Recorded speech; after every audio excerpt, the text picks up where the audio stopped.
Assalamualaikum warahmatullahi wabarakatuh.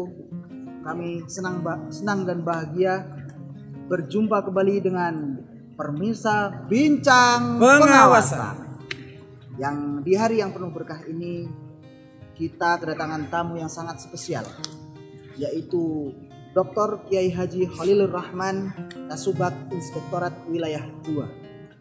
Nah, sebelum kita mulai acara ini, marilah kita sapa-sapa satker yang ada di Kementerian Agama seluruh Indonesia. Salah satunya ada unit Eselon 1 Pusat, ada Kanwil Kementerian Agama Kabupaten dan Kota, ada Kementerian Agama Kabupaten dan Kota. Ada siapa lagi, Mas? Ada PTKN, ada Balai Diklat Keagamaan, ya, ada UPT Asrama Haji, dan tentunya madrasah di seluruh Indonesia. Nah, untuk hari ini tema yang akan kita bahas adalah komitmen integritas dalam tugas pengawasan. Hari ini kita kedatangan tamu yaitu Dr. Kiai Haji Khalilur Rahman, yaitu beliau adalah Kasubag Inspektorat Kasubag Tata Usaha Inspektorat Wilayah 2. Mungkin untuk yang pertama pertanyaan kita yaitu biografi beliau. Beliau itu siapa sih? Silakan Bapak. Baik, Assalamualaikum warahmatullahi wabarakatuh. Mas Sandy, Mbak Puput yang saya banggakan. Senang sekali saya diundang dalam acara Bincang Pengawasan Inspektorat Jenderal Kementerian Agama untuk menyapa pemirsa yang ada di Indonesia, satker-satker yang ada di Kanwil, perguruan tinggi, madrasah, KUA dan semuanya, dan ini merupakan kebahagiaan buat saya dan tentunya untuk pemirsa semuanya. Saya diminta untuk memperkenalkan diri saya, biografi saya. Dari Mas Sandy, Mbak Puput, saya itu kelahiran Jakarta 22 Juni 76. Jadi sudah 44 tahun yang lalu. Saya besar dilahirkan dari keluarga yang religius, ya. Ayah ibu saya guru madrasah, kakek saya juga guru ngaji Al-Qur'an, dan kita dihidupkan dalam suasana yang religius sekali. Rumah juga dekat masjid gitu kan. Alhamdulillah saya bersyukur. Kemudian saya melanjutkan kuliah, pendidikan saya mulai dari sekolah dasar negeri, juga sekolah ibtidaiyah juga. Kalau bilang sekarang ada madrasah diniyah lah ya. Jadi saya sekolah dasar juga, sekolah diniyah juga atau MI. Kemudian melanjutkan sanawiyah, kemudian ke aliyah di pondok pesantren di Kerapi Jakarta.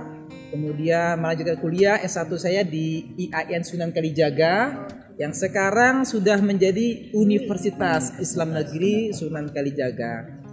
Kemudian saya melanjutkan S2 saya di kampus ini, kampus UIN Syarif Hidayatullah.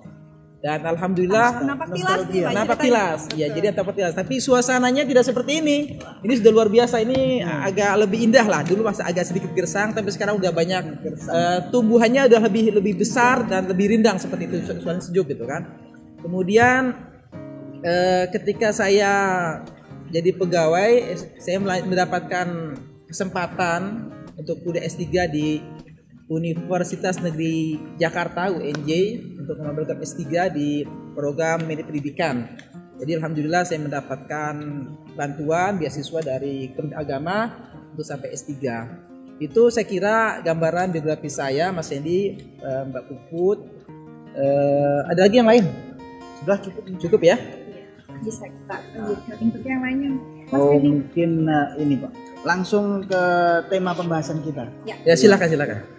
Saya ingin bertanya tentang Bapak tentang berkaitan dengan integritas. Bagaimana urgensi integritas dalam tugas pengawasan? Menurut Bapak bagaimana? Pertanyaan tentang urgensi integritas ini pertanyaan yang sulit gampang, Mas Sandy, Mbak Puput ya. Karena integritas itu mudah diucapkan tapi sulit untuk dipraktekkan. Iya benar.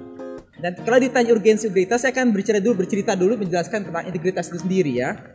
Jadi kan kalau kita mengacu kepada beberapa definisi, kalau ambil dari definisi Kamus Bahasa Indonesia, itu kan yang namanya integritas itu sebuah sifat, mutu atau keadaan yang menggambarkan kesatuan yang utuh sehingga mencerminkan kewibawaan dan kejujuran gitu loh. Tetapi ada sebuah definisi yang saya kira itu juga dipakai di Kementerian Agama. Ini saya menarik sekali. Jadi yang namanya integritas itu merupakan sebuah kesatuan atau keselarasan antara hati, pikiran, perbuatan, dan tindakan.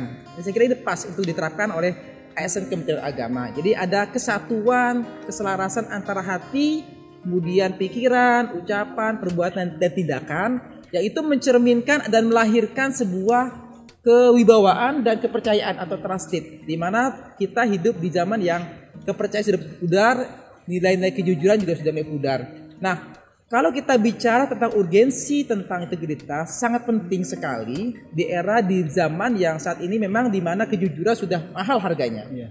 Sangat penting sekali, apalagi bagi ASN di Kementerian Agama yang menjadi pegawai ataupun ASN penjaga garda moral di sebuah Kementerian Agama. Jadi urgensi integritas sangat penting dalam penugasan. Saya kira itu, Pak. Kalau dibilang integritas mungkin mengikuti sifat Rasul ya, Pak, yaitu Al-Amin itu sendiri ya, dapat dipercaya ya. Nah, kalau menurut Bapak nih, seberapa berat sih Pak dalam menjaga integritas itu sendiri dalam setiap penugasan? Nah, pasti ada tantangan itu dari Bapak sendiri tuh yang paling berat dan jadi kalau ditanya seberapa berat menjaga integritas dalam penugasan, itu dipengaruhi oleh dua faktor. Ada faktor internal, ada faktor eksternal. Faktor internal pertama itu adalah gangguan hawa nafsu kita. Ya, karena Al-Qur'an itu kan menyatakan fa'alhamaha fujuraha wa taqwaha. Orang itu diberikan ilham, kemudian ada kecenderungan mana yang diikuti.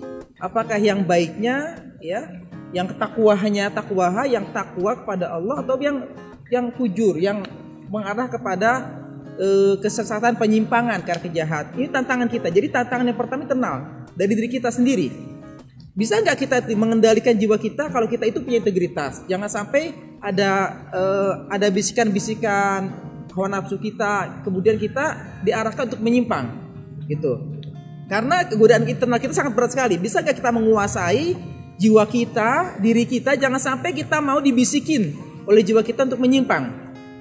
Karena pada umumnya kecenderungan manusia itu kan la'amaratum bisu, cenderung untuk mendorong kepada ke arah yang jahat, yang buruk. Nah, apalagi kita ada bisikan setan, makanya berat secara internal itu berat. Itu yang pertama. Yang kedua, faktor eksternal. Faktor eksternal itu ada orang lingkungan kita. Bagi ASN di Kementerian Agama itu sangat berat tantangannya, karena mohon maaf, tidak semua, kalau kita ketika penugasan, tidak semua orang itu memiliki kesamaan dengan kita. Kesamaan dalam hal untuk menjaga integritas.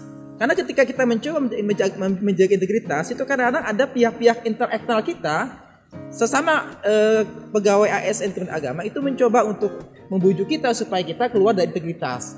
Jadi tantangannya berat sekali. Ya, nanti saya akan mungkin nanti kita bisa lihat beberapa contoh-contohnya, kasus-kasusnya yang mungkin itu ada hubungannya dengan betapa kita itu, tantangan kita bukan hanya internal diri kita, tetapi eksternal sendiri. Mereka tidak memiliki kesamaan satu visi dengan kita. Bagaimana kita sama-sama menjaga integritas, seperti itu. Berkaitan dengan contoh tadi Pak, pengalaman Bapak sendiri. Itu pengalaman untuk menerapkan urgensi komitmen integritas tadi itu gimana? Ya, jadi begini Mas Hendy, Pak Buput, saya kan pernah jadi auditor selama kurang lebih 13 tahun. Ya, di era-era ya sebelum adanya komitmen integritas, kemudian taraf integritas itu ya.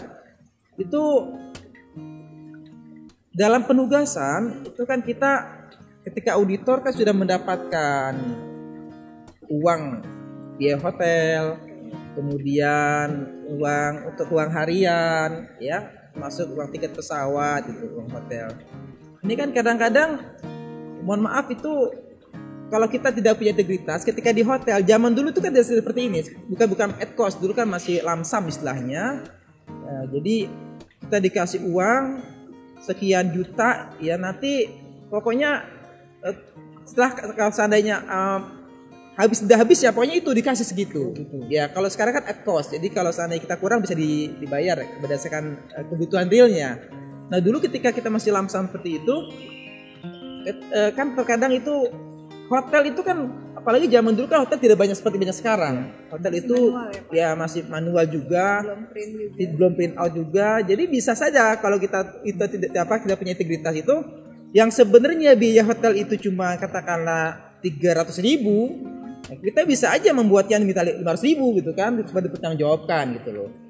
Nah, belum lagi mohon maaf ketika misalkan kita melaksanakan tugas, ada satuan kerja pimpinan satker, entah itu di Kemenak misalkan atau madrasah, tiba-tiba memberikan pemberian sama kita, entah itu amplop gitu kan pada kita, bahasa mereka itu adalah ini sebuah ucapan terima kasih gitu, seperti itu, ucapan terima kasih. Padahal itu jelas bertentangan dengan aturan agama bertentangan, dengan aturan kode etik pegawai juga bertentangan. Ini yang saya katakan tantangan kita berat. Karena kita sudah punya integritas, tetapi di luar eksternal kita, sahabat-sahabat kita itu belum sepaham dengan kita. Bahwa setiap orang yang tugas itu sebenarnya sudah mendapatkan transportasi, uang harian, itu sudah nggak perlu membutuhkan menerima amplop seperti itu. Tapi kadang-kadang satker itu masih budayanya sekarang kan itu kan pemberian, itu hadiah gitu loh. Ini yang menjadi tantangan kami itu. Makanya kan terkadang saya sering memberikan pemahaman pada teman-teman di daerah itu. Saya kadang-kadang memberikan penjelasan kepada mereka. Coba Bapak Ibu mohon maaf dengan tidak mengurangi rasa hormat dan ta'zim kepada Bapak sekalian. Kami dalam penugasan sudah mendapatkan uang harian, uang transport, uang hotel. Jadi Bapak jangan memberikan apapun kepada kami. Karena pemberian itu semuanya udah masuk gratifikasi. Nah ada yang bertanya, Pak itu kan kita memberikan sebagai bentuk penghormatan kita. Saya jelaskan, bedakan antara penghormatan sebagai tamu dalam arti tamu ukhuwah Islamiyah dengan tamu dalam konteks birokrasi. Kalau tamu birokrasi kita membawa surat tugas, itu tamu kedinasan. Ketika kita menerima pemberian uang amplop hadiah dalam kedinasan, itu masuk gratifikasi, walaupun itu masuk gratifikasi kedinasan. Jadi sering mereka salah paham, menganggap semuanya itu kita menghormati tamu, Padahal tamu yang sesungguhnya ketika kita membawa surat tugas itu tamu yang memang dalam penugasan, sehingga pemberian yang diberikan oleh satker itu tidak benar. Makanya kadang ketika saya udah memberikan pemahaman sedemikian rupa, masih juga bahasa Jawa itu ngeyel gitu. Ngotot, wah itu kan kita hanya sekedar ucapan terima kasih. Akhirnya saya mengutip hadis itu kan. Ada hadis Rasulullah itu kan, man ista'malnahu ala amalin farazaqnahu rizqan fama ukhidha ba'da dzalika fahuwa ghulul. Man ista'malnahu, barang siapa yang sudah kami angkat pada suatu jabatan profesi, ya farazaqnahu rizqan, kemudian kami berikan dia upah honor seperti itu, uang kedinasan gitu kan. Maka kalau dia sudah mendapatkan ongkos, uang honor atau uang perjalanan dinas, dia masih nerima juga. Fama ukhidha ba'da dzalika fahuwa ghulul, maka yang diterima setelah itu adalah sebuah penyimpangan, gratifikasi kalau bahasa sekarangnya seperti itu. Ini yang perlu kita sampaikan kepada satker, tapi dengan santun dan bijaksana. Toh mereka bukannya mereka tidak ingin sengaja menyimpang, mungkin ada di antara mereka yang tidak tahu konsep-konsep ini gitu loh. Konsep ini bedakan antara pemberian dalam kedinasan dengan pemberian kita silaturahmi gitu loh. Ini itu bedakan. Memang tantangannya berat. Belum semuanya satu persepsi, satu mindsetnya itu belum tentu semuanya sama dengan kita. Culture setnya juga belum tentu sama dengan kita. Nah ini kan kita masih terus membudayakan, menyamakan culture setnya, mindsetnya agar sama dengan Inspektorat Jenderal. Alhamdulillah sih saya bangga ya, sejak Pak Yasin udah memberikan dobrakan kepada kita, memulai integritas ya, mencoba tidak menerima atau memberikan gratifikasi, dan itu dituliskan dalam surat tugas. Tetapi kan ternyata beda pemimpin ketika di satker di daerah itu kan beda lagi pemahamannya. Ini yang terus kita galakkan, kita sampaikan kepada mereka agar mereka paham. Ya mudah-mudahan lambat laun sedikit demi sedikit ya akan paham mereka. Butuh waktu. Ini butuh waktu semuanya. Nah tadi kita sudah dengar gimana pengalaman Pak Khalilur Rahman saat menjadi auditor. Sekarang kita dengerin yuk apa sih pesan-pesan Bapak untuk ASN kedepannya dalam menjaga integritas kita sendiri. Baik, pesan saya kepada ASN Kementerian Agama, yang pertama, tanamkan niat kita bahwa integritas itu adalah sebuah nilai dan sebuah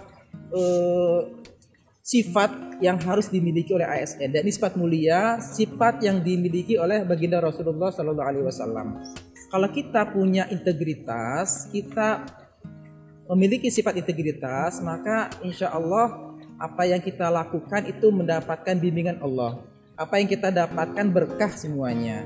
Dan yang kedua, jangan lupa kita mohon pertolongan sama Allah, karena sejatinya kekuatan untuk memiliki integritas itu yang memberikan Allah. Jadi tetap kita minta sama Allah, minta pertolongan sama Allah, minta ya Allah berikanlah aku kekuatan agar bisa memegang integritas yang Engkau amanahkan kepada kami. Itu yang kedua. Yang ketiga, kita harus bisa sama-sama membangun sebuah komunitas yang sama-sama memiliki mindset dan culture set untuk menjaga integritas. Ciptakan lingkungan. Semakin banyak lingkungan yang memiliki integritas yang baik, yang kuat, yang kokoh, maka kita akan terjaga dari penyimpangan itu. Jadi kuncinya lingkungan. Sama juga dengan anak. Kalau anak kita itu lingkungannya baik, insya Allah akan baik. Tapi kalau seandainya orang tuanya pun baik, bagus, tapi lingkungannya nggak bagus, anak itu akan lambat laun akan rusak. Betapa banyak kita melihat korban-korban narkoba itu kan lingkungannya baik orang tua, tapi lingkungan teman-teman dia bermainnya tidak baik. Nah, di birokrasi Kementerian Agama seperti itu. Kita ciptakan sebanyak-banyak lingkungan yang menjaga, memiliki komitmen untuk berintegritas. Saya kira itu pesan saya, Pak Put, Mas Hendy. Mungkin cukup singkat pembicaraan yang sangat berkualitas. Tapi semoga bermanfaat, Pak Put. Betul. Iya. Jadi meskipun sebentar, tapi kualitas dari perbincangan kali ini diharapkan bisa bermanfaat untuk semua pemirsa dan khususnya untuk kita berdua ya. Iya, kita berdua. Sebagai Kita semua lah bekal. sama-sama kita semuanya. Betul, sebagai bekal. Sampai jumpa. Kita tutup ya. Iya, Sampai ditutup. jumpa di kesempatan bincang pengawasan berikutnya. Salam sehat dari salam kami. sehat dari kami. Wallahu muwaffiq ila aqwamit. Wassalamualaikum warahmatullahi wabarakatuh. Dadah. Waalaikumsalam warahmatullahi wabarakatuh.